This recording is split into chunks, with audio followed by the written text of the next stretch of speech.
Hi dear students, welcome to IIC and today's topic is Constable Grand Test number 7 TS Reasoning Part Explanation. Problem number 1. ఈ క్రింది వాటిలో ప్రశ్న గుర్తు స్థానంలో వచ్చి దాన్ని గుర్తించండి. మనకి లెటర్ సిరీస్లో ఫిల్ ఇన్ ద బ్లాంక్స్ ఇవి.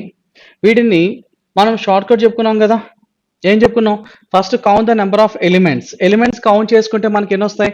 1 2 3 4 5 6 7 8 9 10 11 12 13 14 15 16 17 18 ఎలిమెంట్స్. అక్షరాలేమో ఏబిసి అనే మూడే వచ్చాయి. అంటే మనం దాన్ని 3 6 18 లేదా 6 3 18 9 2 18గా మనం విడగొట్టచ్చు. మనం 3 3గా విడగొట్టామనుకోండమ్మా, ఏ dash A BC dash.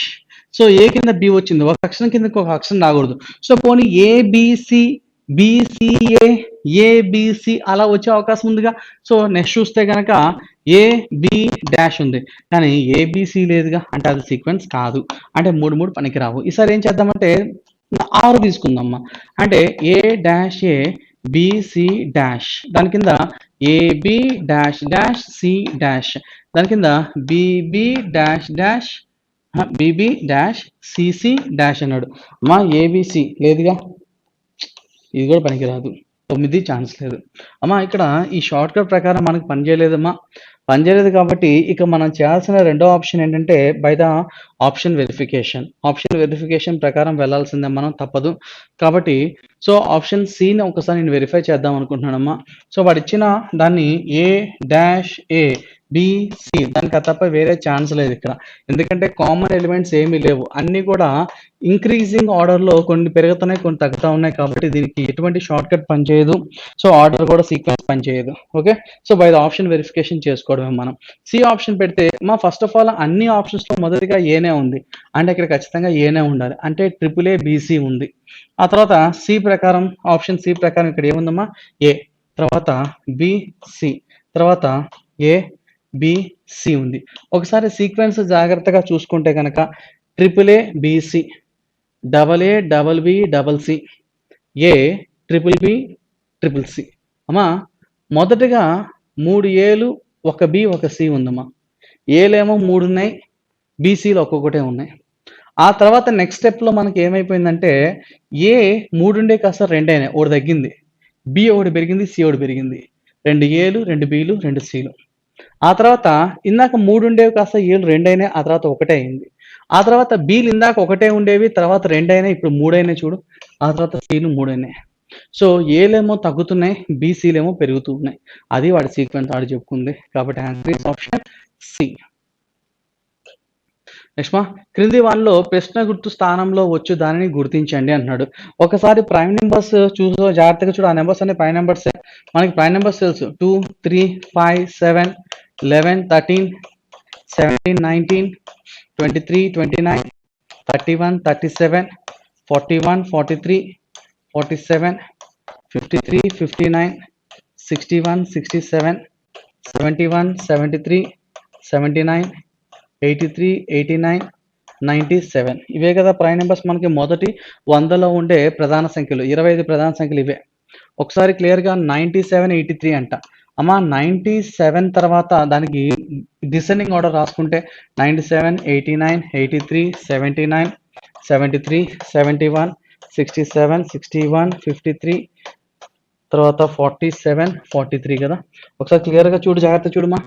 97 83 alternative prime, ఒకదాన్ని విడిచి ఒకటి.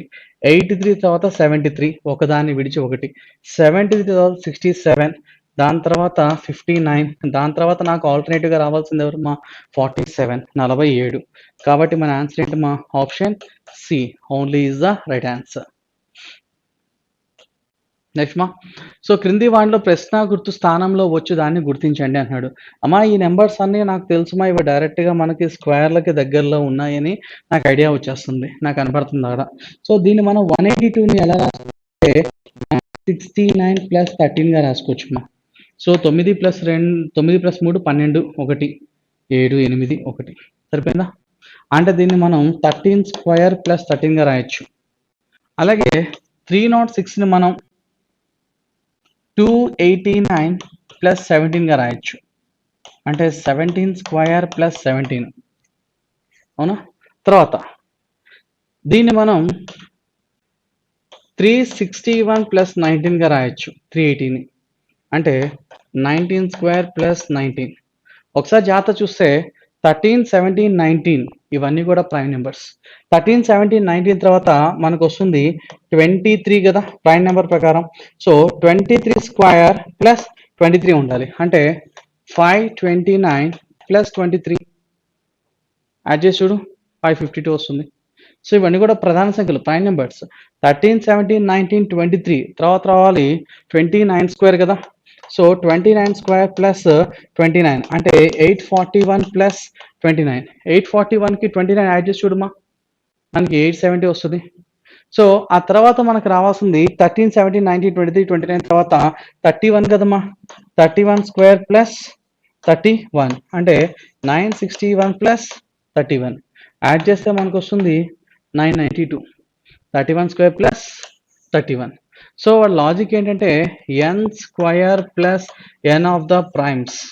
సో ప్రైమ్ నెంబర్స్ 13, 17, 19, 23, 29 తర్వాత వచ్చేది 31 కాబట్టి 31 స్క్వేర్ ప్లస్ 31 అది మన ఆన్సర్. Option C. నెక్స్ట్ మా ప్రాబ్లం నెంబర్ 53. క్రింది వాటిలో ప్రశ్న గుర్తు స్థానంలో వచ్చిన దానిని గుర్తించండి అంటున్నాడు మా. అవునా? సో నాకు 95 చూడగానే దాన్ని 100 మైనస్ 5గా రాసుకోవచ్చు అని తెలుసు. అంటే 10 స్క్వేర్ మైనస్ 10/2.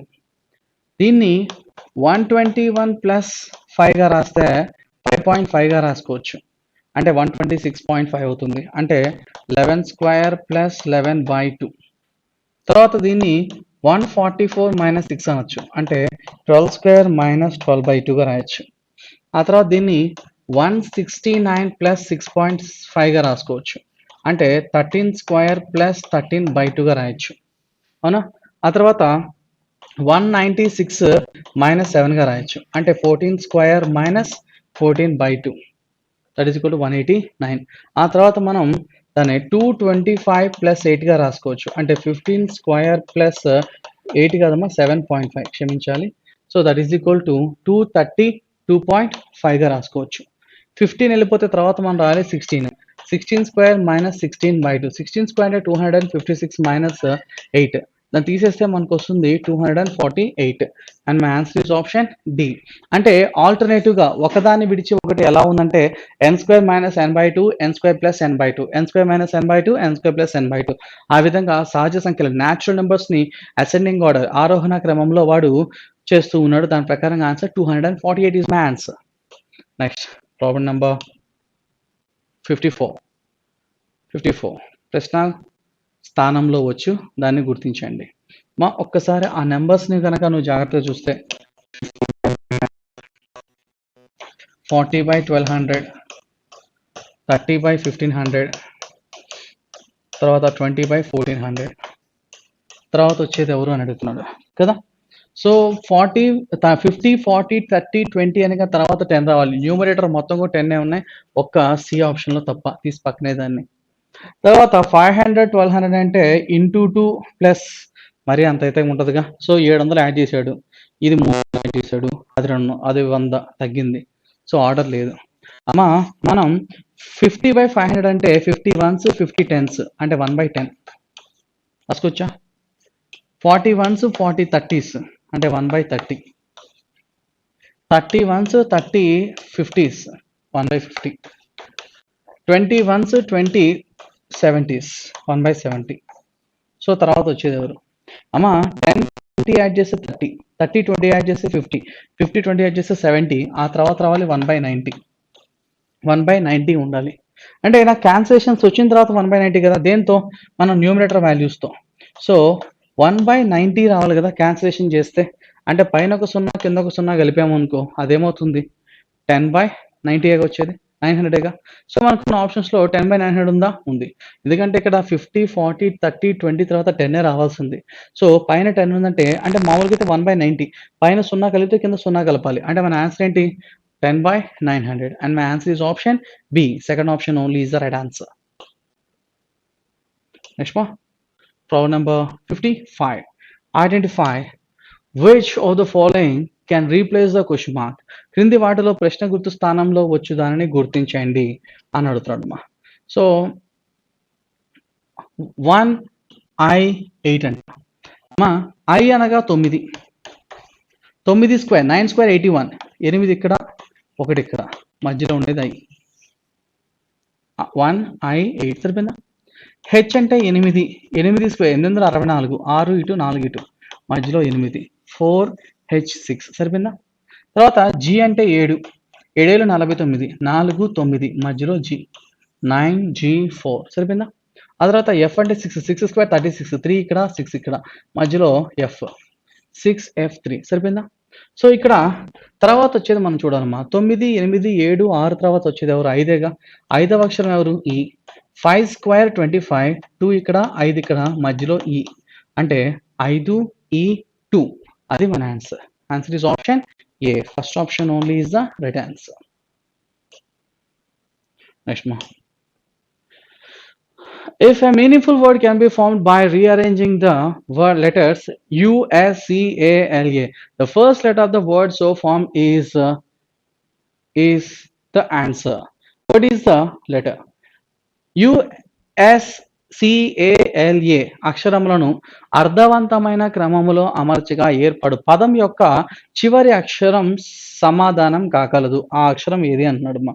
సో ఇక్కడ వీడిస్తున్నటువంటి అక్షరాలు ఏవైతే ఉన్నాయో ఈ అక్షరాలను వినియోగించుకొని మనం ఒక అర్థవంతమైన పదాలని తయారు చేయమంట. అలా తయారు చేసిన తర్వాత చివరి అక్షరం ఏదైతే ఉందో అదేంటి అని అడుగుతున్నాడు అమ్మా. కొంచెం మనం క్యాజువల్గా ఆలోచిద్దాం. USCALA ఇందాక కదా పదం వాడాను, క్యాజువల్ కదా, అదే వస్తుంది చూడు. CASUAL casual. సో క్యాజువల్ అనే పదం ఉంది కదా, మీనింగ్ వర్డ్. సో ఇందులో చివరి అక్షరం ఏంటమ్మా? ఎల్. కాబట్టి ఆన్సర్ ఏంటమ్మా? D only is the right answer. 57. A compass was damaged and its needle. మా ఫస్ట్ ఈ క్వశ్చన్ కి ఇంగ్లీష్ చెప్పి ఆ తర్వాత తెలుగు చూద్దాం మనం. సో ఒక కంపాస్ కింద పడి పాడిపోయిందంట. Its needle turn in such a manner that the pointer which normally shows east is now showing south. అమ్మ మనకి గుర్తుపెట్టుకో, కంపాస్ ప్రాబ్లంలో ఎప్పుడు కూడా మన కింద పడి డ్యామేజ్ అయ్యేది కంపాస్. కాబట్టి మనం ఎప్పుడు కూడా కంపాస్లో ఉన్న పాయింటర్స్ని మాత్రమే చేంజ్ చేయాలి. రియల్ డైరెక్షన్స్ని ఎట్టి పరిస్థితుల్లో మార్చకూడదు. మార్చడానికి మనకు ఛాన్స్ లేదు. రియల్ డైరెక్షన్స్ ఎప్పుడు కూడా అది నార్త్, ఇది సౌత్, ఇది ఈస్ట్, ఇది వెస్ట్. రియల్ డైరెక్షన్స్ అనేవి ఎప్పుడు కూడా మనకు మారవు, అవి అలాగే ఉంటాయి ఒరిజినల్లో. కానీ ఎప్పుడైతే అవి కింద పడతాయో అప్పుడు లోపల ఉన్న కంపాస్లో ఉన్న పాయింటర్స్ రాంగ్ డైరెక్షన్లో తిరుగుతూ ఉంటాయి. అంతేకాని రియల్ డైరెక్షన్స్ మారవమ్మా.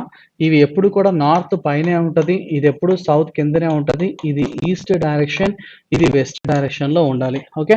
సో నా క్వశ్చన్ ఏంటంటే which was sowing east, the pointer which was sowing east. ఏదైతే పాయింటర్ ఈస్ట్ వైపు చూపిస్తుందో, మా ఒరిజినల్గా ఈస్ట్ వైపు చూపించే పాయింటర్ ఎవరు? ఈస్ట్ పాయింటరే, అది ఈస్ట్ వైపు చూపించాలి. But is now showing south. అది ఇప్పుడు ఈస్ట్ వైపు కాకుండా సౌత్ వైపు తిరిగింది అంటే ఈస్ట్ వైపు ఉండాల్సిన ఈస్ట్ పాయింటర్ సౌత్ వైపుకి వచ్చింది అని అర్థం. అంటే సౌత్ దిక్కు వైపుకి మనం ఎవరు రావాలంటే ఇప్పుడు ఈస్ట్ పాయింటర్ తీసుకురావాలి. ఎవరిని తీసుకురావాలి? East pointer is now showing south direction. East కి ఎదురుగా ఉండాలి వెస్ట్, ఈస్ట్ కి రైట్ సైడ్ సౌత్, సౌత్ కి ఆపోజిట్ లో north. This is my damaged compass. దీని పేరేంటి? Damaged compass. అయితే నా క్వశ్చన్ ఏంటి మా?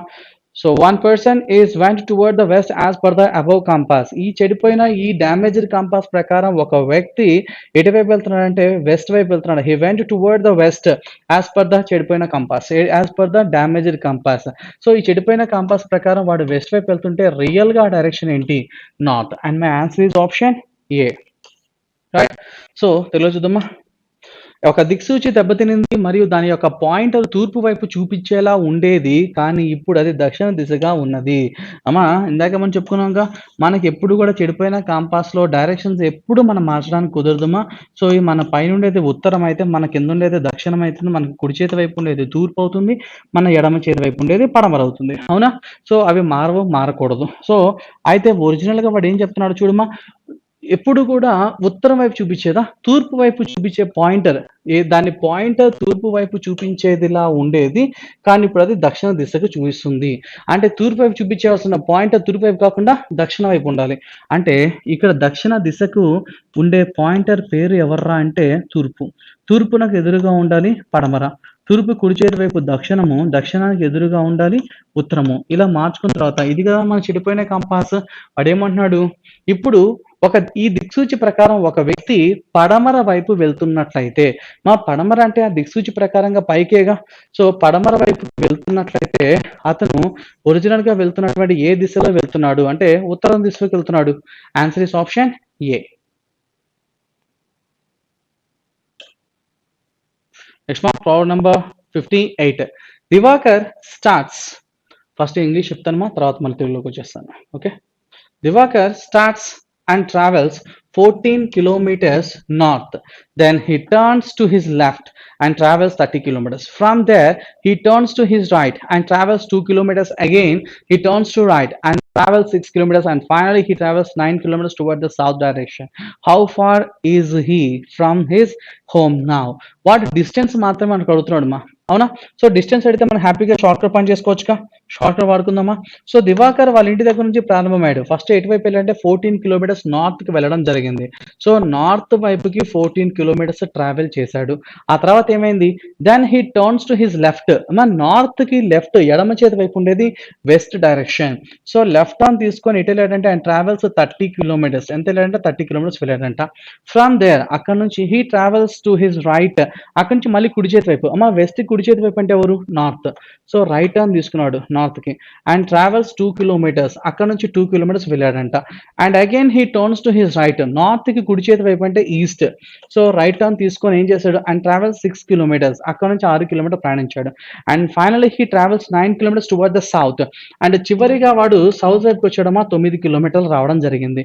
How far is he from the his house, వాళ్ళ ఇంటి దగ్గర నుంచి ఎంత దూరంలో ఉన్నాడు అని అడిగాడు, అవునా? సో మనం ఏం చెప్పుకున్నామా షార్ట్ కట్ లో, నార్త్ అనేవి సేమ్ డైరెక్షన్స్ కాబట్టి యాడ్ చేయి. 14కి 2 కలుపుకుంటే మనకు వస్తుంది 16. అంటే నార్త్ కి ఎంత 16, ఈస్ట్ వెస్ట్ రెండు వ్యతిరేకంగా తీసివేస్తాం. 30లో నుంచి 6 తీసేస్తే మనకు వస్తుంది 24. అంటే వెస్ట్ కి 24, సౌత్ యాజ్ ఇట్ ఈస్ గా కిందకి దించుకుంటే 4. ఇప్పుడు రెండవ స్టెప్ లో చూసుకుంటే క్లియర్ గా మీకు నార్త్ సౌత్ రెండు వ్యతిరేక దిశలు కాబట్టి తీసివేస్తాను. 16లోంచి 9 తీసేస్తే వస్తుంది 7. పెద్దవాడు ఎవడంటే నార్త్ కి 7 పెట్టుకో, అలాగే వెస్ట్ కి ఏమో 24 ఉంచుకో. నేను అడిగింది డిస్టెన్స్ ఆ డైరెక్షన్ అంటే డిస్టెన్స్ ఒకటే నేను అడిగాను. డిస్టెన్స్ కాబట్టి జాగ్రత్త చూసుకుంటే ఇక్కడ నార్త్ ఇది నార్తా కాదు, నార్త్ ఇది సౌతా కాదు, రెండు సేమ్ కాదు, యాడ్ చేయలేను. ఆపోజిట్ కాదు, సబ్ట్రాక్ట్ చేయలేను. ఏం చేయమని చెప్పాను, స్క్వేర్ యాడ్ రూట్. మనకి పైథాగరస్ ప్రకారం 7 24 చూడగానే చెప్పాలి 25 అని, అవునా? సో లేదనుకో 7 స్క్వేర్ 49, 24 స్క్వేర్ 576, సమంత 625 and its root is 25 kilometres and my answer is 25 kilometres. అంటే వాడు ఇంటి దగ్గర నుంచి ప్రస్తుతం ఇప్పుడు ఎంత దూరంలో ఉన్నాడు అంటే 25 కిలోమీటర్ల దూరంలో ఉన్నాడు, అవునా? రైట్. అదే తెలుగు మాడుకుంటే, దివాకర్ తన ఇంటి వద్ద నుంచి ప్రారంభమై తూర్పు వైపు 14 కిలోమీటర్లు. అమ్మా ఫస్ట్ వాడు ఎటు వెళ్ళాడంటే తూర్పు వైపు వెళ్ళాడంట. తూర్పైనా ఉత్తరం, తూర్పు కాదు ఉత్తరం. ఉత్తరం వైపు 14 కిలోమీటర్లు వెళ్ళాడంట. మరియు తన ఎడమకు తిరిగి 30 కిలోమీటర్లు. మా ఉత్తరానికి ఎడమ అంటే పడమరకు వచ్చాడు ఎంత అంటే 30. ఆ తర్వాత ప్రయాణించాడు. ఇప్పుడు అతను కుడివైపు తిరిగాడు. మా పడమ నుంచి మళ్ళీ కుడివైపు అంటే ఉత్తరానికి వచ్చాడు. ఎంత అంటే 2 కిలోమీటర్లు వచ్చాడు. మరలా తను కుడివైపునకు తిరిగాడు. ఉత్తరానికి కుడివైపు అంటే తూర్పు. తిరిగి ఎంత వచ్చాడంటే 6 కిలోమీటర్లు ప్రయాణించాడు. చివరికి అతను 9 కిలోమీటర్లు దక్షిణంగా ప్రయాణించాడు. దక్షిణానికి 9 కిలోమీటర్లు వచ్చాడంట. ఇప్పుడు అతను తన ఇంటి వద్ద నుంచి ఎంత దూరంలో ఉన్నాడు, ఇంటి వద్ద నుంచి తను ఎంత దూరంలో ఉన్నాడు అని అడుగుతున్నాడు కదా. సో జాగ్రత్తగా చూద్దాం ఒకసారి. ఇక్కడ ఉత్తరం రెండు కూడా సేమ్ కాబట్టి కూడుకోవాలి. 14 2 కలిపితే ఉత్తరానికి 16. తూర్పు పడమర రెండు సేమ్ కాబట్టి క్షమించారు, రెండు వ్యతిరేకం కదా. తూర్పు పడమరలు వ్యతిరేకం కాబట్టి 30 నుంచి 6 తీసేస్తే పడమరకి 24. అలాగే దక్షిణం యాజ్ టీజ్ గా దింపుకుంటున్నామా 9. ఉత్తర దక్షిణాలు వ్యతిరేక దిశలు కాబట్టి తీసి 16 9 తీసేస్తే 7. అంటే ఉత్తరానికి 7, పడమరకేమో 24. సో ఇప్పుడు నీకు అడిగింది డిస్టెన్సేగా, వాడి ఇంటి దగ్గర నుంచి ఎంత దూరంలో ఉన్నాడు అని అడిగానమ్మా. ఇక్కడ ఉత్తరం ఉంటే బాగుండేది, యాడ్ చేసేవాడిని. దక్షిణం ఉంటే బాగుండేది, తీసేవాడిని. రెండు కాదు కాబట్టి ఏం చేయాలి, డిస్టెన్స్ కోసం స్క్వేర్ చేసి యాడ్ చేసి రూట్ చేస్తాను. 7 square 49, 24 square 576, సమంత 625. 625 రూట్ ఎంతమ్మా 25 kilometers. And my answer is 25 kilometers from his house. వాడి ఇంటి వద్ద నుంచి ఇప్పుడు అతను 25 కిలోమీటర్ల దూరంలో ఉన్నాడు కాబట్టి ఆన్సర్ ఇస్ డి. నెక్స్ట్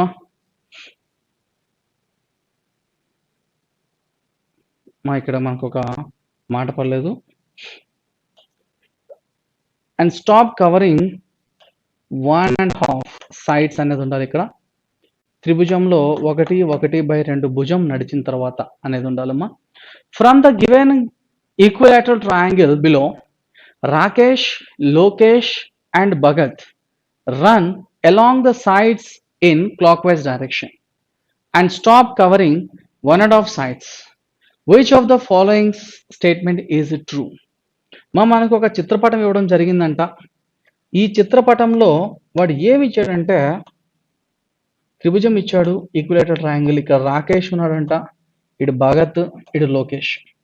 ఇలా ముగ్గురినిచ్చి వాడు ఏం చేస్తున్నాడంటే వాళ్ళ ముగ్గురు కూడా ఇచ్చిన సమబాహు త్రిభుజంలో రాకేష్, లోకేష్ మరియు భగత్లు భుజాల మీదుగా సవ్య దిశలో నడుస్తున్నారు.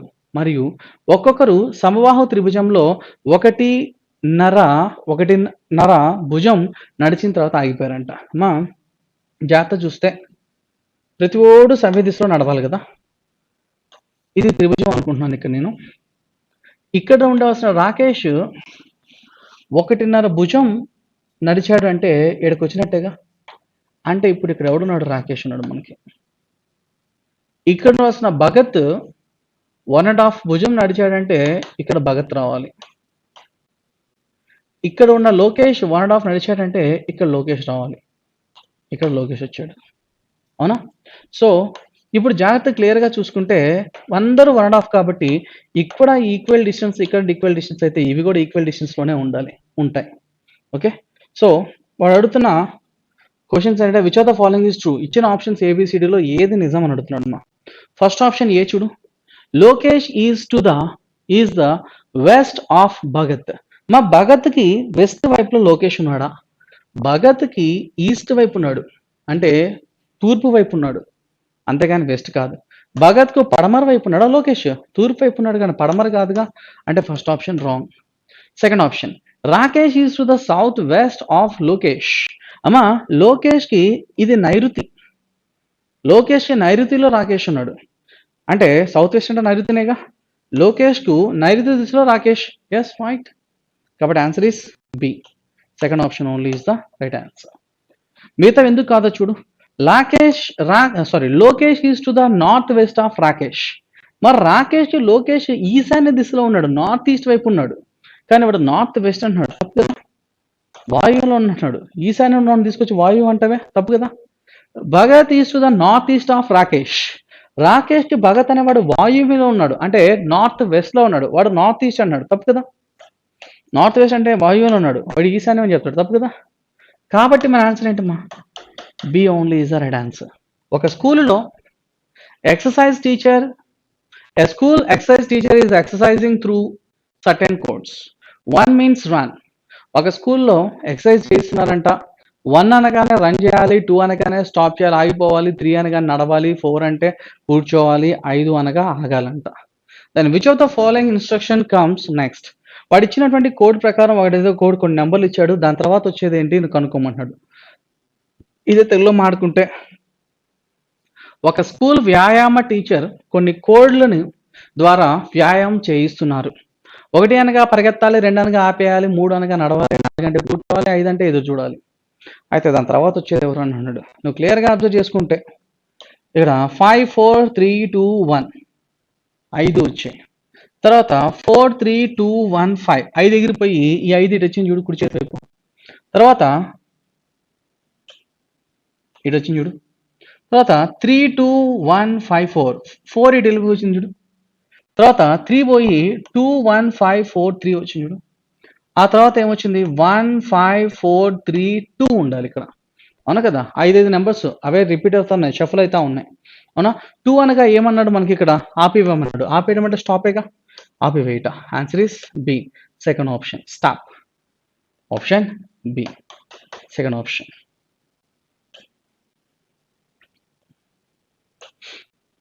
నెక్స్ట్ మా 61 పాయింటింగ్ టు ఏ మ్యాన్. మా కదా బ్లడ్ రిలేషన్, రక్త సంబంధాలు. మొదటగా ఇంగ్లీష్ చెప్పి తర్వాత తెలుగులోకి వస్తున్నా. Point to a man who is going to park. Pavan said. పార్క్కి వెళ్తున్న ఒక వ్యక్తిని చూపిస్తూ పవన్ ఇలా చెప్తున్నాడు. ఏమని చెప్తున్నాడంటే, he is the husband of my father's only Sons sister. పార్క్కి వెళ్తున్న ఒకరిని చూపిస్తూ పవన్ చెప్తున్నాడు, అతను ఎవరంటే మై అని దగ్గర స్టార్ట్ చేయాలి. మా నాన్నగారికి నాన్నగారు, మా తాతగారు, తాతగారి ఏకైక కొడుకు, ఇక్కడ మా నాన్నగారు వస్తారు. మా నాన్నగారికి సిస్టరు మేనత్త, ఆ మేనత్తకు భర్త, మేనత్త భర్త ఎవరు, మామ, uncle. And my answer is option D. So question ఏంటి మా, how is the man related to Pavan. పవన్కి అతను ఏమవుతాడు, నా మేనత్తకి భర్త, నాకేమవుతాడు, అంకుల్ అవుతాడు.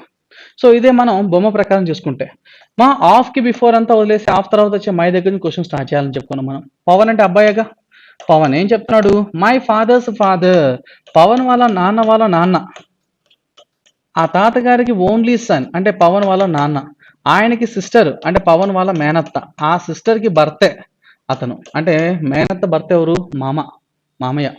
సో క్వశ్చన్ ఏంటి మా, how is the man related to Pavan. Pavan అతను ఏమవుతాడు, నా మేనత్త భర్త, uncle. Answer is option D. గట్టిగా మాట్లాడుకుంటే ఆయన దూర బంధువు, యాక్చువల్గా ఆయనకి నాకు రక్త సంబంధం లేదు, కాబట్టి ఇంకా వేరే ఆప్షన్ ఏం లేదు కాబట్టి పెట్టాల్సి వచ్చింది అంతే. అంకుల్ దూర బంధువు యాక్చువల్గా. నెక్స్ట్ మా, పార్కుకు వెళ్తున్న, తెలుగులో మాడుకుందాం. పార్కుకు వెళ్తున్న ఒక వ్యక్తిని చూపిస్తూ పవన్ ఇలా అంటున్నాడు. ఏమంటున్నాడు, అతను ఎవరంటే నా తండ్రి యొక్క తండ్రికి ఏకైక కుమారుని సోదరుని భర్త. నా అనే దగ్గర స్టార్ట్ చేయాలి. నా అంటే ఎవరు ఇక్కడ చెప్తున్న పవన్ తండ్రి యొక్క తండ్రి అంటే పవన్ వాళ్ళ తాతగారు, ఆ తాతకి ఏకైక కొడుకు పవన్ వాళ్ళ తండ్రి, అతనికి సోదరుడు పవన్ వాళ్ళ మేనత్త భర్త ఎవరు, మామయ్య. సో అతను పవన్కి ఏమవుతాడు, అలా మామయ్య. సో డయాగ్రామ్ తీసుకుంటే నా అని చెప్తుంది ఎవరు ఇక్కడ, పవన్ అబ్బాయి కదమ్మా. నా తండ్రికి తండ్రి, ఆ తండ్రికి ఏకైక కొడుకు మా నాయన వాళ్ళ సోదరి మేనత్త, ఆమెకి సోదరుడే ఆ వ్యక్తి. అయితే క్వశ్చన్, ఆ వ్యక్తి పవన్కి ఏమవుతాడు, మేనత్ భర్త, మామయ్య. Answer is D only is the right answer. Next problem number 62. ABCDEF are the members of a family in which there are 2 married couples. మొత్తం 6 ఉన్నారు, 3 మ్యారీడ్ కపుల్స్ ఉన్నారు, 3 పెళ్ళైన జంటలు ఉన్నారు. D is the grandmother of A. మొదటి English చెప్పి తర్వాత తెలుగులోకి వస్తానమ్మా. D is the grandmother of A అంటే ఏ వాళ్ళ గ్రాండ్ మదర్. మా గ్రాండ్ మదర్ అంటే అమ్మ వాళ్ళ అమ్మాయిని అవ్వచ్చు, నాన్న వాళ్ళ అమ్మాయిని అవ్వచ్చు. ఎవరు, డి. గ్రాండ్ మదర్ కదా, కాబట్టి ఫీమేల్ పర్సన్ మైనస్. సో ఎవరుమా, డి, గ్రాండ్ మదర్ కాబట్టి. ఇంకేం చెప్తున్నాడు, D is the grandmother of A and అంటే మళ్ళీ మొదటి వ్యక్తి డి గురించి. D is the mother of B, D అమ్మ, ఎవరికమ్మా, బికి. తర్వాత C is the wife of B, C అనేవారు వైఫ్ అంట ఎవరికి, బికి. సి వైఫ్ అయితే బి ఎవరు, హస్బెండ్. ఆ తర్వాత వైఫ్ ఆఫ్ బి అండ్ అంటే మళ్ళీ మొదటి వ్యక్తి సి గురించి. C is the mother of F, C అమ్మ ఎవరికి, ఎఫ్కి. క్వశ్చన్ చూడు, నెక్స్ట్ చూడు, F is the granddaughter of E. అమ్మ గ్రాండ్ డాటర్ అంటే ఫీమేల్ కదా, మైనస్. ఈ వాళ్ళ గ్రాండ్ డాటర్ ఎవర్రా అంటే ఎఫ్, గ్రాండ్ డాటర్ కాబట్టి female, minus. Next A is the brother of F, A అనేవాడు బ్రదర్ అంట ఎవరికి, ఎఫ్కి. So A is the brother of F. అమ్మా మనకు ఉన్నదే మొత్తం 6 లింగలింగ్ అని, నాకు 2 మ్యారీడ్ కపుల్స్ కావాలి, వీళ్ళ పిల్లలు వాళ్ళ పేరెంట్స్లో ఇక్కడ ఈకి మనవరాలుగా ఎఫ్ కాబట్టి ఈని పెళ్లి చేసేసుకోవచ్చు. సో ఇదేగా నా ఫ్యామిలీ ట్రీ. నా క్వశ్చన్ ఏంటి, హౌ సి రిలేటెడ్ టు ఏ. ఏకి సి ఏమవుతారు, ఏ అనే వ్యక్తికి సి ఏమవుతాడు, నా సోదరికి తల్లి, నాకు తల్లి, కాబట్టి answer is option A, mother. Answer is option A. ఇదే మనం తెలుగులో మాడుకుంటే ఒక కుటుంబంలో ఏబిసిడిఈఎఫ్ అనే వ్యక్తులు ఉన్నారు. వీరిలో ఇద్దరు పెళ్ళైన జంట కలదు. డి ఏకి అవ్వ. అమ్మ అవ్వ అంటే ఇక్కడ అమ్మ వాళ్ళ అమ్మాయిని అవ్వచ్చు, నాన్న వాళ్ళ అమ్మాయిని అవ్వచ్చు. డి ఎవరంటే ఏ వాళ్ళ అవ్వ అన్నారు, అంటే అమ్మమ్మ లేదా నాన్నమ్మ. తర్వాత మరియు బీనకు తల్లి. ఎవరు? డి తల్లి. ఎవరికమ్మా? బికి. బి వాళ్ళ తల్లి. తర్వాత సి బి యొక్క భార్య. సి బి యొక్క భార్య. అమ్మా బి యొక్క భార్య అంటే సి భార్య, బి భర్త. మరియు మరియు అంటే మళ్ళీ బి గురించి. బి ఎఫ్ కి తల్లి. ఓ ఓ సి కదా, సి గురించి. సి బి యొక్క భార్య, సి భార్య మరియు ఎఫ్ యొక్క తల్లి. అలాగే సి అనేది తల్లి. ఎవరికమ్మా? ఎఫ్ కి. తర్వాత ఎఫ్ అను వ్యక్తి ఈ యొక్క మనవరాలు. మనవరాలు కాబట్టి ఫీమేల్ పర్సన్ మైనస్. ఈ యొక్క మనవరాలు ఎఫ్. ఇంకేం చెప్తున్నాడు? ఏ అనే వ్యక్తి ఎఫ్ యొక్క సోదరుడు. ఎఫ్ ఒక సోదరుడు ఉన్నాడు. ఎవడరా అంటే ఏ. సోదరుడు కాబట్టి మిడిల్ పర్సన్ ప్లస్. ఇక్కడ ఎఫ్ మనవరాలు. ఎవరికి? నాకు రెండు పెళ్ళైన జంటలు కావాలి కాబట్టి ఇక్కడ ఈ పెళ్లి చేయొచ్చు డితో. ఇది డి అమ్మాయి కాబట్టి ఈ అబ్బాయి. మనకు కావాల్సినటువంటి 6 వ్యక్తులు వీళ్ళు. వాడు అడుగుతున్న క్వశ్చన్ ఏంటమ్మా? సి అనే వ్యక్తి ఏకు ఏమవుతాడు? ఏ అనే పర్సన్ ఉన్నాడు, వాడికి సి ఏమవుతాడు? ఏ అనే వాడికి సి ఏమవుతాడు? నా సోదరికి అమ్మ, తల్లి. Answer is option A. Only is the right answer. In a certain code language routine ఆ విధంగా రాశారంట. అయితే ఈ పదాన్ని ఎలా రాస్తారు అంటాడు. మనం జాగ్రత్తగా చూస్తే రొటీన్ అనే పదంలో ఇవే అక్షరాలు ఇక్కడ ఉన్నాయా అంటే కాదు, వేరే కొత్త అక్షరాలు ఉన్నాయి. కొత్త అక్షరాలు ఉన్నప్పుడు ఆపోజిట్ పేర్సా కాదా చెక్ చేయమని చెప్పాను. ఐఆర్ ఇండియన్ రైల్వేస్, ఇదిగో ఐ. ఎల్ఓ లవ్, ఇదిగో L. UF full love, full. GT IR Indian railways, MN man, VE love. అన్ని కూడా ఆపోజిట్ పేర్సే ఉన్నాయి. సో దాని ప్రకారం చూసుకుంటే సి ఆపోజిట్ పే లెటర్ ఆ చివరికి వెళ్ళిపోవాలి. సి ఆపోజిట్ పే లెటర్ ఎక్స్, సిఎక్స్ క్రక్స్. కానీ ఇక్కడ ఎక్కడ కూడా నాకు ఎక్స్ అనేది ఎక్స్ట్రీమ్స్ లేదు చూడు. వాడు ఇచ్చిన కోడ్ ప్రకారం రొటీన్ అనే పదంలో మొత్తం ప్రతిదానికి వాడు ఆపోజిట్ పేరే ఇచ్చాడు. కానీ నాకు ఆప్షన్స్లో అవి ఎక్కడా లేకుండా చేశాడు. అంటే ఆడిది కోడ్ అది కాదు, ఇంకోటి ఏదో ఉంది. అది మనం గుర్తించాల్సింది ఇక్కడ. సో జాగ్రత్తగా చూద్దామా ఒకసారి. రొటీన్ అనే పదాన్ని వాడు ఎలా రాసుకున్నాడు చూద్దాం. కోడ్ చూద్దాం ఒకసారి.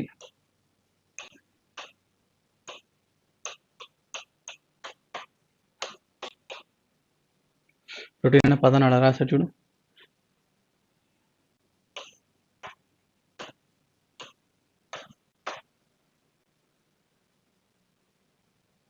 ఈ విధంగా రాశాడు కదా.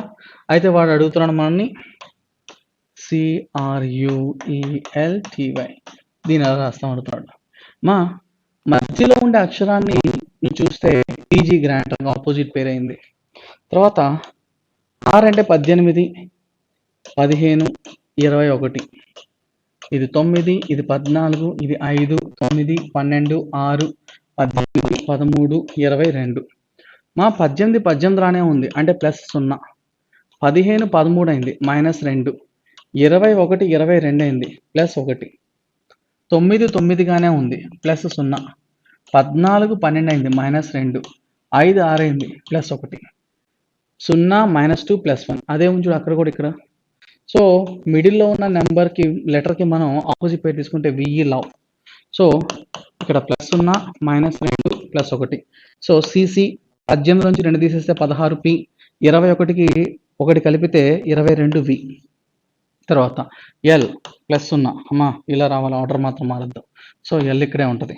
-2 18వ అక్షరం ఆర్, 25లో నుంచి ప్లస్ కలిపితే 26 జెడ్. సో నా ఆన్సర్ విపిసివి. విపిసివి ఉండాలి, లేదు లేదు. విపిసివి ZRL, విపిసివి ZRL. సరిపోయిందా? Answer is second option B only is the right answer. Next mark 64. In a certain code language మనకు కోడ్ ఇవ్వడం జరిగింది. ఆ కోడ్లో వాడు ఒక పదాన్ని ఈ విధంగా కోడ్ చేసుకున్నాడు.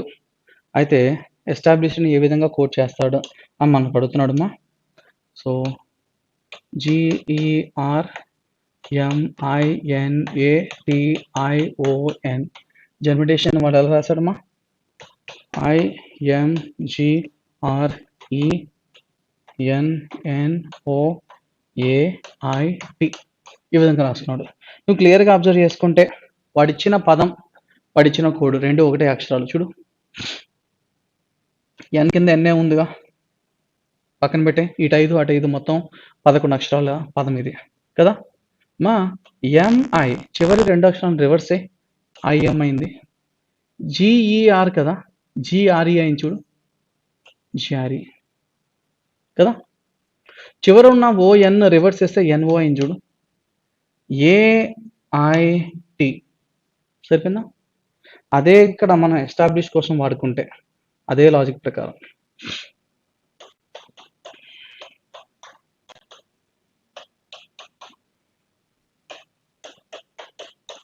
ఎస్టాబ్లిష్ కోసం మనం దాన్ని వాడుకుంటే అది ఎలా మారిద్దో చూద్దామా. సో 5వ అక్షరం తర్వాత 6వ అక్షరం సేమ్ టు సేమ్ అలాగే ఉంచాడు ఎల్ఎల్. తర్వాత ఏబిని రివర్స్ చేశాడు, బిఏ అయింది. ఈఎస్డి కాస్త ఈటీఎస్గా మారింది, ఈటీఎస్గా మారింది. తర్వాత ఈ చివర ఈడీని రివర్స్ చేసుకుంటే డిఈ అయింది. అలాగే ఐహెచ్ఎస్ ఇక్కడ మారిపోయింది, ఐహెచ్ఎస్ అవునా. సేమ్ టు సేమ్ ఆప్షన్ ఎక్కడ ఉందో వెతుక్కోవడం మన పని. So B A E T S, B A E T S, B A E no, B A E T S L D E I H S సరిపోయింది. Answer is B, second option. 65. Find the number that can be placed in the place of question mark. Question mark స్థానంలో ఉన్నదాన్ని గుర్తించండి అంటున్నాడు. సో అది కనపట్లేదు కదా, ఒకసారి రాస్తున్నానమ్మా. 4 6 6 9 9 24 3 8 15 9 క్వశ్చన్ మార్క్ 6. సో అక్కడ క్వశ్చన్ మార్క్ స్థానంలో వచ్చేది ఏంటి అని అడుగుతున్నాడు మా నేను. ఆ స్థానంలో ఎవరు వస్తారు నువ్వు చెప్పాలి ఇప్పుడు. మా 6 6 36, 6 6 36, 9 4 9 36 సరిపోయిందా. అంటే 6 × 6 డివైడెడ్ బై 9 × 4 చేసామంటే 3 2 6 3 3 9 3 1 3 2 2 2 4 క్యాన్సిల్ పూచ్ మొత్తం క్యాన్సిల్ అయిపోయినాయి, ఒకటి మిగిలిపోయింది. 8 9 72, 24 3 కూడా 72గా. అంటే 9 × 8 బై 24 × 3, 3 1 3 3 3 1 3 8 8 8 తూచి క్యాన్సిల్, ఒకటి మిగిలింది. అలాగే 15 × 6 by 9 × dash something X. So 3 2 6 3 3 9 3 1 3 5 5 2 ఎంతమా 10. అంటే 10 9 90, 15 4 90 సరిపోయిందా. అంటే మనకు ఆన్సర్ ఏంటి మా B, second option only is the right answer. Next మా 66. If 4 × 8 is equal to 42. మా 4 × 8 అనేది 42 అయితే, 6 × 4 అనేది 23 అయితే, 6 × 8 అనేది 34 అయితే 2 × 4 ఏమవుతుందని అడిగాడు కదా. జాగ్రత్త చూడు, 48ని రివర్స్ అయ్యి 84 అవుతుంది, బై 2 చేయి 42 సరిపోయిందా. 64 రివర్స్ అయ్యి 46 బై 2 చేయి 23 సరిపోయిందా. అక్కడ కనిపించే 6 8 6 కదా, రివర్స్ అయ్యి 68 బై 2 చేయి 34 సరిపోయిందా. అదేవిధంగా ఇక్కడ కనిపించే 2 4 రివర్స్ అయ్యి 42 బై 2 చేయి 21. Answer is B, second option only is the right answer. Study the following information and answer the questions given below. 67. మా నీకు ఒక స్టేట్మెంట్స్ అండ్ కన్క్లూజన్స్ ఇస్తున్నాడమ్మా. క్రింది సమాధానం చదివి ఆపై ప్రశ్నలకు సమాధానం ఇవ్వండి. చిన్నపిల్లలు నిరంతరం శానిటైజర్ల వాడకాన్ని నివారించాలి, ఎందుకంటే వారు ప్రతి వాడకంతో ఒక నిర్దిష్ట పరిమాణంలో శానిటైజర్ను లోపలికి తీసుకుంటారు. ఇది వారి శరీరంలో రసాయనం ఏ యొక్క శాతాన్ని 0.04% వరకు పెంచుతుంది. ఇచ్చిన ప్రకటన ఆధారంగా చేసుకొని క్రింది వాటిలో ఏ తీర్మానాన్ని అనుసరిస్తాయో గుర్తించండి. మా శానిటైజర్స్ ఎక్కువగా యూజ్ చేయడం వల్ల చిన్నపిల్లలలో కలిగేటువంటి ప్రాబ్లం గురించి వాడు మనకి డిస్కస్ చేస్తున్నాడు స్టేట్మెంట్లో. సో ఎక్కువగా చిన్నపిల్లలు కనుక శానిటైజర్ను చేత్తో వాడుతూ ఉన్నారంటే కనుక వాళ్ళ ఆహార పదార్థాలను దాంతో ముట్టుకుంటారు, దాన్ని తింటారు. దాని ద్వారా శానిటైజర్లో ఉండే కొన్ని కెమికల్ అనేది అనేది ఒకటి వాళ్ళ బాడీలోకి వెళ్తుందంట. అది సో ఎంత శాతం పెంచుతుందంటే 0.04% వరకు అది పెంచుతుంది అని చెప్తున్నాడు. సో ఈ యొక్క స్టేట్మెంట్ నుంచి మనం తీసుకోవాల్సినటువంటి తీర్మానం ఏంటి, ఏమని నువ్వు అర్థం చేసుకున్నావు అని నువ్వు చెప్పాల్సి ఉంటుంది. నెంబర్ 1, రసాయనం ఏ శానిటైజర్లో ఉంటుంది లేదా శానిటైజర్లో ఉన్న ఏజెంట్ సహాయంతో శరీరంలోకి ఏర్పడుతుంది అంతే కదా. అది తీసుకోవడం వల్ల మన బాడీలోకి డైరెక్ట్గా రావడం వల్ల అది ఉంటేనే వచ్చేది. లేదు అంటే అది శానిటైజర్ మన బాడీలోకి రావడం వల్ల ఏవో కెమికల్స్ మొత్తం జరిగి కెమికల్ రియాక్షన్ జరిగి ఇది ఏర్పడుతుంది అని చెప్తున్నాడు. రైట్, కరెక్టే. అలాగే పెద్దలు మరియు వృద్ధులు, నీకు ఎవరు చెప్పాడు అసలు? ఎవరి గురించి మాట్లాడుతున్నాడు ఇక్కడ? పిల్లల గురించి మాట్లాడు. పెద్దలు వృద్ధుల గురించి ఎందుకు వచ్చాడు నీకు? నాకు చెప్పని ఇన్ఫర్మేషన్ గురించి నేను మాట్లాడకూడదు. సాధారణ పరిస్థితుల్లో శరీరంలో రసాయనం ఏ యొక్క శాతం 0. సో శానిటైజర్ వాడడం వల్ల 0.04% పెరుగుతుందని చెప్తున్నాడు కాబట్టి అది కరెక్టే. సో శరీరంలో రసాయనం ఏ యొక్క శాతం 0.03% ఉంటే ఎటువంటి రోగ లక్షణ పరిస్థితులకు దారితీయదు అని ఆడేమన్నా చెప్పాడా మనతో? సంబంధం లేదు. కాబట్టి ఆన్సర్ ఏంటమ్మా? ఇప్పుడు 1 మరియు 3 రెండు అనుసరిస్తాయి. 1 మరియు 3 రెండు ఎక్కడ ఉన్నాయి? ఆప్షన్లో డీలో ఉన్నాయి. Answer is option D only is the right answer. Next మనకి ఇక్కడ ఒక చిత్రపటం ఇవ్వడం జరిగింది.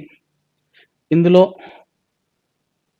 మనకి వెన్ డయాగ్రామ్లో ఇక్కడ మనకి 11, 8, 7, 2, 1, 4, 3, 6, 5, 9, 10, 12, 13.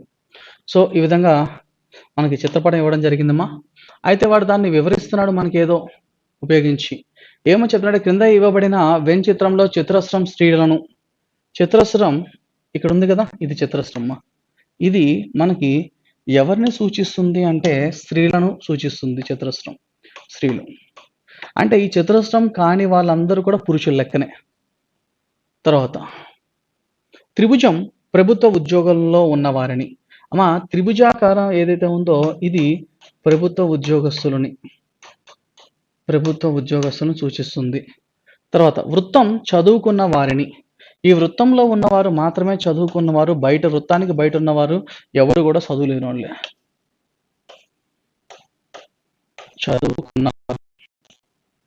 వారందరూ కూడా చదువుకున్నవారే, వృత్తంలో చదువుకున్న వారిని. దీర్ఘ చతురస్రం ప్రైవేట్ ఉద్యోగస్తులను సూచిస్తుంది. అమ్మ ఇక్కడ దీర్ఘ చతురస్రం ఏదైతే ఉందో అది ప్రైవేట్ వ్యక్తులు ఎవరైతున్నారో వాళ్ళు సూచిస్తుందంట. ప్రైవేట్ వ్యక్తుల గురించి మాట్లాడుతుంది. అయితే చిత్రంలోని ఆ నెంబర్ని బేస్ చేసుకుని మనకు వాడు క్వశ్చన్స్ అడుగుతున్నాడు. మా జాగ్రత్త చెప్పాలి. ప్రభుత్వ ఉద్యోగాలలో మరియు ప్రైవేటు ఉద్యోగాలలో ఉన్న నిరక్షరాస్యులైన ఆడవారి నెంబరు ఏ నెంబర్ను సూచిస్తుంది? అంటే ప్రైవేటు ఉద్యోగంలో ఉండాలి, నిరక్షరాస్యులు గవర్నమెంట్ ప్రభుత్వ ఉద్యోగంలో ఉండాలి, ప్రైవేట్ ఉద్యోగంలో ఉండాలి, నిరక్షరాస్యత అంటే చదువు ఉండకూడదు. అమ్మ చదువు అనేది మనకి ఎవరిని రిప్రజెంట్ చేస్తుంది? వృత్తాన్ని కదా. అంటే వృత్తాన్ని పూర్తిగా తీసివేస్తే మనకి మిగిలిన వాటిల్లో నుంచి మనం ప్రభుత్వ ఉద్యోగంలో ఉంటూ ప్రైవేట్ ఉద్యోగంలో ఉన్న ఆడవారిని తీసుకోవాలి. ఆడవారు అంటే ఎవరు ఇక్కడ? స్క్వేర్ కదా. ఈ స్క్వేర్లో ఉండాలి మన ఆన్సర్. చదువుకున్న వారిలో ఉండకూడదు, వృత్తంలో తీసేయాలి. స్క్వేర్లో ఉంటూ వృత్తంలో ఉన్న మిగిలిన ముగ్గురు వీళ్ళు. వారిలో ప్రభుత్వ ప్రైవేటు రెండిట్లో ఉండాలి. 1 ప్రభుత్వంలో ఉందా? లేదు. 4 ప్రభుత్వ ఉద్యోగిగా ఉంది కానీ ప్రైవేట్లో లేదుగా, ఆ ప్రైవేట్ కూడా కావాలి. 9 తీసుకో. 9 చదువుకున్నది కాదు, అంటే నిరక్షరాస్యత కలిగినటువంటి ఆడపిల్ల. ప్రభుత్వ ఉద్యోగంలో ఉంది, ప్రైవేట్ ఉద్యోగంలో కూడా ఉంది. కాబట్టి ఆన్సర్ ఇస్ 9. సో ఇక్కడ 9 అంటే 9 మందిలో కొంతమంది అట్లా, కొంతమంది ఇట్లా, అట్లా. Answer is D. సో నిరక్షరాస్యులైనటువంటి ఆడవారిలో ప్రభుత్వ ఉద్యోగాలు ప్రైవేటు ఉద్యోగాలు ఉన్న వారిని రిప్రజెంట్ చేసే number 9. Next problem number 69. Number 10 దేనిని సూచించును అంటున్నారమ్మా. 10 అనే నంబర్, ఇక్కడ 10 అనే అంకె మనకి దేన్ని సూచిస్తుంది? ఇక్కడ 10 అనే అంకె, ఈ 10 అనే అంకె చతురస్రంతో సంబంధం లేకుండా ఉంది. అంటే చతురస్రం కింద భాగంలో ఉంది కాబట్టి ఆడపిల్లలు కాదు. అంటే ఈ 10 అనేది ఆడపిల్లలను సూచించట్లేదు, కేవలం మగవారిని సూచిస్తుంది. ఈ 10 త్రిభుజాకారంలో ఉంది, అంటే ప్రభుత్వ ఉద్యోగం త్రిభుజాకారం. అంటే 10 మంది ప్రభుత్వ ఉద్యోగంలో ఉన్నారు. వృత్తం అంటే చదువుకున్న వారిలో ఉన్నారు. అలాగే రెక్టాంగిల్ ప్రైవేట్ ఉద్యోగంలో ఉన్నారు. అంటే స్త్రీలు కానటువంటి చదువుకున్న ప్రభుత్వ మరియు ప్రైవేటు ఉద్యోగస్తులో ఉన్నటువంటి మగవారిని సూచిస్తుంది. శ్రీ కాకుండా అన్ని అబ్బా. ఒకసారి డి ఆప్షన్ చూడు. ప్రభుత్వ మరియు ప్రైవేటు ఉద్యోగాల్లో ఉన్న చదువుకున్న మగవారు. సరిపోయిందా? ఆన్సర్ ఏంటమ్మా? D only is the right answer. 70. The office incharge of the company had a hunch that some money was missing from the safe. ఒక కంపెనీలో ఇన్ఛార్జిగా ఉన్నటువంటి ఒక అధికారి అల్మరాలో ఉన్న డబ్బు కొంత దొంగలించబడుతుందని అనుమానం కలిగింది. మా ఆఫీస్లో డబ్బు కొంత దొంగలించబడుతుందని అనుమానం, డౌట్ వచ్చింది. వెంటనే ఏం చేయాలి? నేను నా ఎంప్లాయీస్ మొత్తాన్ని పిలిచి లెక్కలు తీయండి బయటికి, ఉదయం ఎంత వచ్చింది, ఇప్పటిదాకా ఎంత ఖర్చు పెట్టారు, మొత్తం లెక్కలు తీయండి అని చెప్పేసి వాళ్ళతో కూర్చొని నేను చేయాలి. తీసుకోవాల్సిన చర్యలు అంటే తక్షణం వెంటనే నువ్వు ఏం తీసుకుంటావో చర్య అనేది నాకు కావాలి ఇక్కడ. సో ఒకటి, ఉద్యోగుల సహాయంతో డబ్బును తిరిగి లెక్కించి బ్యాలెన్స్ షీట్తో సరి చూసుకోవాలి. అంటే ఎంత వచ్చింది, ఎంత పోయింది, లెక్క అంతా సరిగ్గా ఉందో లేదో చూసుకోవాలి. అంటే నీ డౌట్ అది, కాబట్టి నువ్వు క్లారిటీ తీసుకొచ్చుకోవాలి, ఎందుకంటే నువ్వే ఇన్ఛార్జ్గా ఉన్నావు కాబట్టి. పోలీసులకు ఫిర్యాదు చేయాలి. పోలీసు వెంటనే ఫిర్యాదు చేయకూడదు, ఇది నా అనుమానం మాత్రమే కదా, ఇది కేవలం నా అనుమానం. ఆఫీస్లో డబ్బు దొంగిలించబడిందేమో అనే డౌట్ అంతే నాకు. అది నీ క్లారిఫై చేసుకున్న తర్వాత ఖచ్చితంగా డబ్బు మిస్ అయింది అన్నప్పుడు మాత్రం పోలీస్ జోలికి వెళ్ళాలి తప్ప, తక్షణమే నేను తీసుకోవాల్సిన చర్య నా ఎంప్లాయీస్ మొత్తాన్ని పిలిచి బ్యాలెన్స్ షీట్ చెక్ చేసుకోవడం, అది మాత్రం నేను చేయాలి తప్ప ప్రతి దానికి పోలీసు జోలికి వెళ్ళకూడదు. సో కన్ఫర్మ్ అయితేనే నేను వెళ్ళాలి. అది కేవలం నా డౌట్, నా అనుమానం మాత్రమే. అనుమానానికి పోలీసుని పిలవకూడదు, అది కన్ఫర్మేషన్ చేసుకుని అప్పుడు పిలుచుకోవాలి తప్ప అది మనం చేయకూడదు అప్పుడే. కాబట్టి ఆన్సర్ ఈస్ ఏ, తక్షణమే తీసుకోవాల్సిన చర్య కోర్స్ ఆఫ్ యాక్షన్. వెంటనే తీసుకోవాల్సిన చర్య కోర్స్ ఆఫ్ యాక్షన్ అంటే.